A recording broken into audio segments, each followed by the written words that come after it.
In Matthew chapter 9, verse 1, we'll read that first there for a second. Because remember, at the end of chapter 8, he had crossed over to the eastern side of the Sea of Galilee. He healed these two demonic men. But then it says in chapter 9, verse 1, so he got into the boat and he crossed over and came into his own city. So it almost seems that he had just this one objective to go show his authority. Not only that, but to heal these men who needed his saving. Did his work and then returned back, but specifically to his own neighborhood. And after he came, in verses 1 through 8, we see that Jesus forgives and heals the paralytic. A man that didn't come on his own, but a man that was brought by his friends, his loved ones. In verses 18 through 26, we see that there's a girl that is resurrected from death itself. And a woman who had a disease for 12 years, who had been bleeding for 12 years, she reached out in faith, touched the hem of his garment, and in an instant, his power went to her, and she was miraculously healed. We see in verses 27 through 31 that there's these two blind men that they're following after Jesus, and they say, Son of David, have mercy on us. And he does. He is merciful and compassionate, and he heals these two men. And then we see, of course, in verses 32 to 34, the next few verses, that there is a mute man who is also with illness. And he speaks after Christ has healed him. So then I want to get to this main part that I want to focus on this morning, Matthew chapter 9, verse 35. So the last few verses of this particular chapter, we've seen how in this earlier passage that he is healing the people, he is doing miraculously. People are astonished. They're saying things like, wow, that is amazing. We are marveled. We are glorifying God. All these wonderful things. And then look what we see here in verse 35 of chapter 9. Then Jesus went about all the cities and villages, teaching in their synagogues, preaching the gospel of the kingdom, and healing every sickness and every disease among the people. Verse 36. But when he saw the multitudes, he was moved with compassion. It says that he was moved with compassion for them because they were weary and scattered like sheep, having no shepherd. See, God had preordained that the priests and the different leaders of the law would teach the people, that they would guide them in their spiritual walk, that they would guide them to a closer relationship with Christ. But they had failed at their job. They had been irresponsible with the calling that God had given them. And the Pharisees themselves were more concerned about showing how holy they were than to leading the people to live a holy life with humility, with gentleness, and as we see here, with compassion. When you teach someone, you need to have what Christ has. You need to have compassion for them. When you are leading someone to Christ, it's not about telling them how wrong they are or how right they can be, but it first begins with having compassion for their very soul. And when you are truly compassionate, the way that Christ was compassionate, then you can begin to have success when leading others to Christ. But it took compassion. So he says he was moved with compassion. In other words, it was more than he felt sorry for them. And he was moved. There was something within him that caused them to react a certain way. He was intentional because he was compassionate. Because they were weary and scattered like sheep, having no shepherd. If you notice here, the previous verse talked about how they were sick, how they were blind and paralytic. And he came into those cities and healed their physical but also they're spiritual. And I wonder sometimes, Christ could have very well, with a single sentence, he could have said something along the lines, I now command all the sick in this region to be healed. Would it have happened? Did he have the power to do such a thing? Of course, he was the very man who said, let there be light. The very God himself said, let there be light, and there was light. He could have. But he dealt with people one-on-one. He didn't want to just heal them physically. He also wanted to heal them spiritually. He couldn't just, with a spoken word, have healed everybody spiritually. Why not? Because spiritual healing first has to begin with one's recognition that we need to be saved. As far as physical healing, God could have said that. He could have made that happen. But God will not force someone to be saved that doesn't want to be saved. He will not force a rebellious heart. He calls the heart, and is compassionate, but he does not force.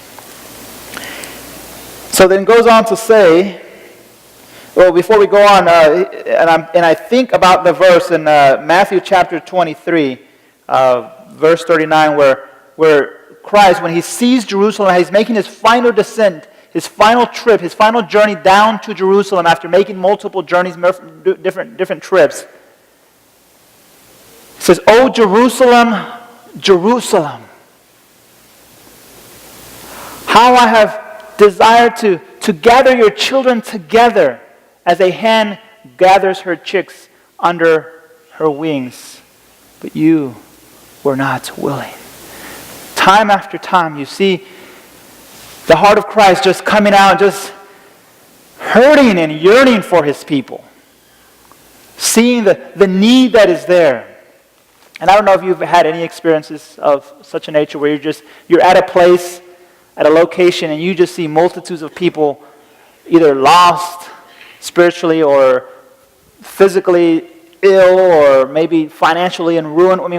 And you just see multitudes, and your heart just, Lord, there is only something I can do for this great multitude of people. I think about whenever I went on a mission trip to Mexico, and you go to Mexico and Southern America and Africa and other places, and you find poor people. You find poor people here in America. You find them everywhere. But I remember this particular mission trip that I went on.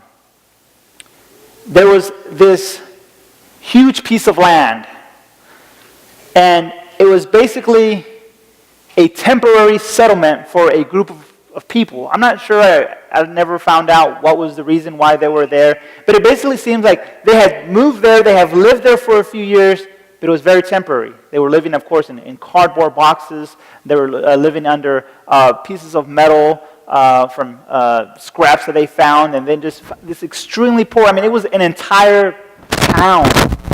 They even had streets and everything, but it was basically a junk town in terms of what everything was made out of. And I remember one person, I don't remember their name, but I just remember while we were doing our visits, because we brought clothing and we brought food and we brought things of this nature to this particular town, and we would take their kids on the bus and bring them all the way to where we were doing our evangelistic meetings, and we'd ride them back in the evenings. And that was a great experience, always with the kids. We were always singing on the bus, and it was a great time. But I remember this one particular lady. She lived, it was basically pieces of metal put together with sticks and wood, and just, it would be 20-mile-an-hour wind and knock it over. She was living in some house of this nature. And I'm not a doctor, not a physician of any kind, but she had some kind of medical problem. She seemed to have, she was probably in her late 30s. She had this opening in her stomach. And I remember they had like a little bit of a looked like a Ziploc bag or something of that nature that was holding her, to receive certain fluids from the opening. And it was just, I remember that, it was just a terrible thing to see, and no kind of medical attention. And I'm sure the lady probably didn't survive for too long, but as I saw the multitude of people, and I think about that image, I can only begin to get a small sample of maybe what Christ felt when he just saw people that were just hopeless, that felt that there was no hope, that they were at that point in their lives where they really were questioning. And this is what Christ saw. He saw all these people. They were without a shepherd. It goes on to say here, verse 37, then he said to the disciples, the harvest truly is plentiful, but the laborers are few. In other words, there's a lot of work to do here. There's a huge mission field, but there are few people to help with the work. Verse 38, therefore, what is our response? What should be our response when even today, when we look around our community, when we look in our neighborhood, when we look at our country, what should be our response? This is what he says, therefore, pray the Lord of the harvest to send out laborers into his harvest. As I think about, Christ in multiple occasions, what he would use as a teaching tool was what these people knew very well, and that was, of course, they knew about wheat, barley, and other items that were a necessity for them to really survive. And he was constantly wanting them to see the correlation between their spiritual life and the need to do the proper things to grow the individual plants. Now, wheat was one of the things that they grew the most, and wheat was probably the main thing that was harvested in that particular region in Galilee. And he spoke to them, and I'm sure many of them, as he spoke, he pointed to the harvest, he pointed to the fields of wheat and of barley and other types. And these particular little stems was what ultimately would give them life. They knew they needed these to survive if they had a bad experience with the weather, if the temperature did not work with them, if you will, if they failed to follow the rules of proper harvesting or did it in a timely manner, then eventually the birds would pick at the grains, and if left long enough, they would eventually begin to rot away. So Jesus was saying, and we're going to say sorry to Glenda, who will have to vacuum. But I want to hand every one of you guys this morning one to have for yourself. And I want it to serve for you as a reminder that the Lord is looking for people to help with the harvest. Just like in the days of Jesus, the harvest is plenty, but the laborers are scarce. Oh, you don't want that one. And the reason I'm giving you each one of these,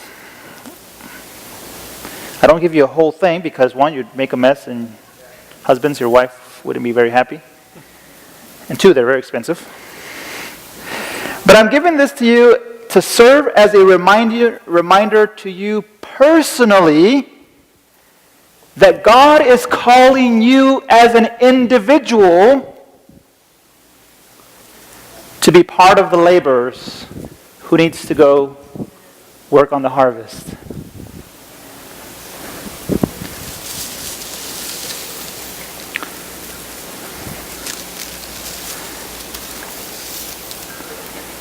Every one of us is called to labor. I believe that to be a Christian is more than simply just believing in Christ. Is that a start? Yes. Is that crucial and important? Of course. Is it fundamental? Very fundamental.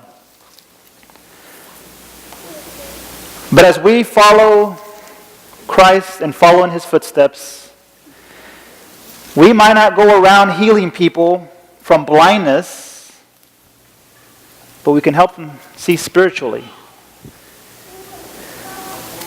We might not help someone walk who probably couldn't walk before, but we can help them to walk with the Lord. We might not be able to bring someone back to life, but we might help someone start a new life with Christ. And I want you to take a little stock, is that what you would call it, that you're getting, and I want it to serve as a reminder to you that God calls you to be a laborer in His field. That nobody, no matter how old or how young you might be, is of no use.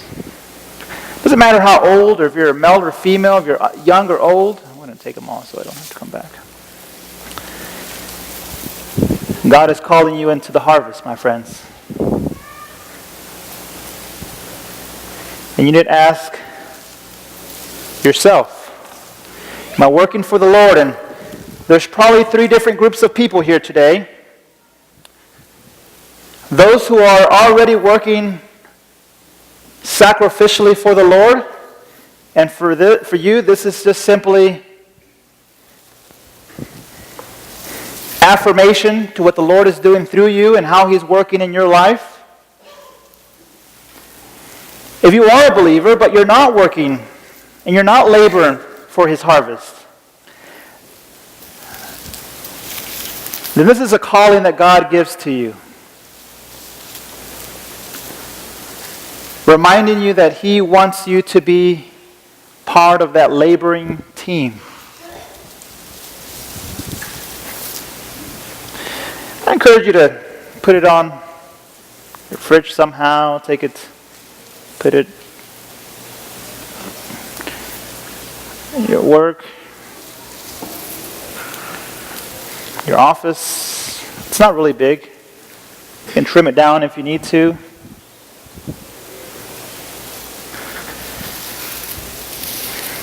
And this is just one piece.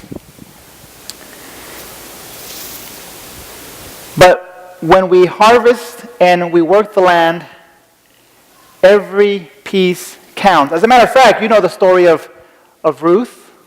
How in the story of Ruth, she was one that was what they call gleaners. They came behind the workers, and those pieces that were not picked up were then picked up by those who were poor.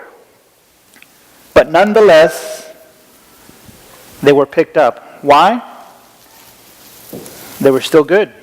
They still had nutrition.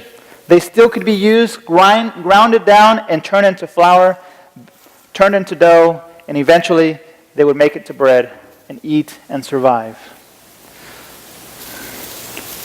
Whether you like Bush or not, one day he said, "No child left behind." We should have no stock left behind. And I got a couple more back here. How many is back here? 3, 4?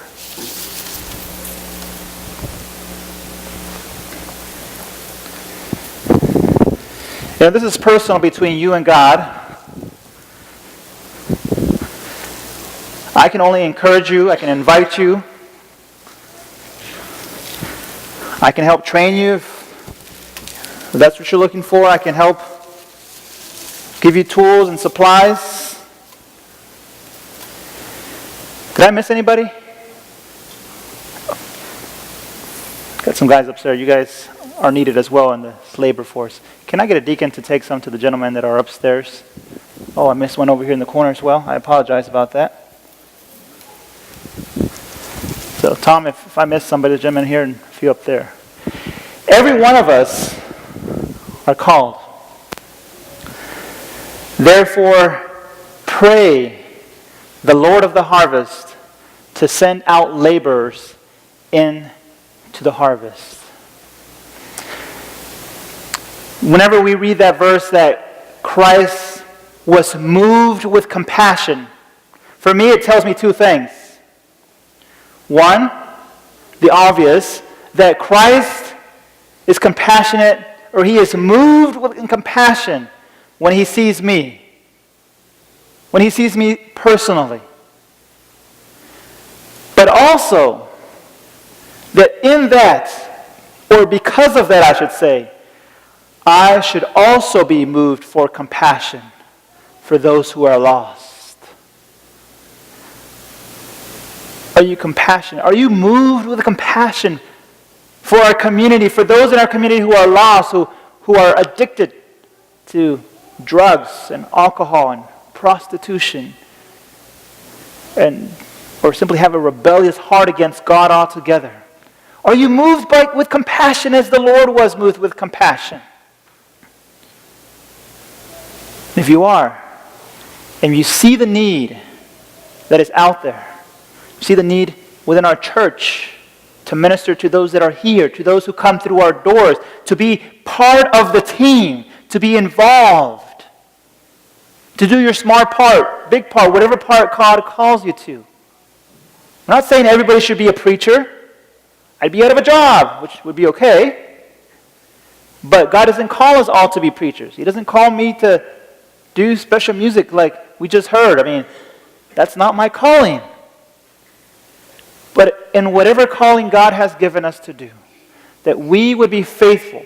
So I ask you as a church that you would pray that God would send laborers.